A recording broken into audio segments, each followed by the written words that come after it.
Hello dear student, আজকে আমি class 11-এর পুষ্টিবিজ্ঞান চ্যাপ্টার 1.1 পুষ্টিতে ভিটামিন এই অধ্যায়ে 2026 সালে ফাইনাল পরীক্ষার জন্য ইম্পর্ট্যান্ট কোশ্চেনগুলো আলোচনা করে দিচ্ছি। তোমরা সবাই ভালো করে এই কোশ্চেনগুলো স্টাডি করে নাও।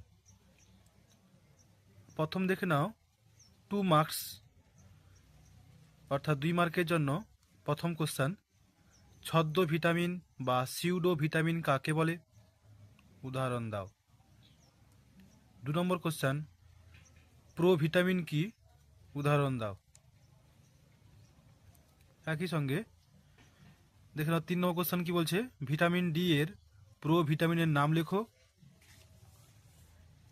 এবং ভিটামিন D2 এর প্রো ভিটামিনের নাম কি?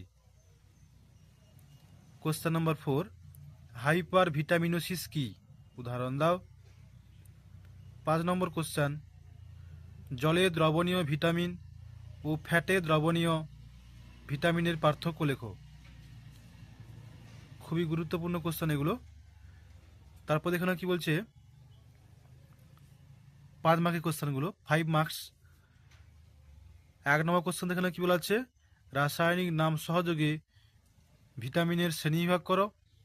2 নম্বর কোশ্চেন, 3টি ভিটামিনের নাম লেখো ও তাদের থেকে প্রাপ্ত কোএনজাইমের নাম লেখো। এই গেল এই 1.1 এর গুরুত্বপূর্ণ কোশ্চেন এই বছরের পরীক্ষার জন্য। তোমরা সবাই ভালো করে এই সমস্ত কোশ্চেনগুলো 1.1 এর এই চ্যাপ্টারের ভালো করে প্রিপারেশন নিয়ে নাও। আজকে এই পর্যন্ত, আবার দেখা হচ্ছে পরের ভিডিওতে।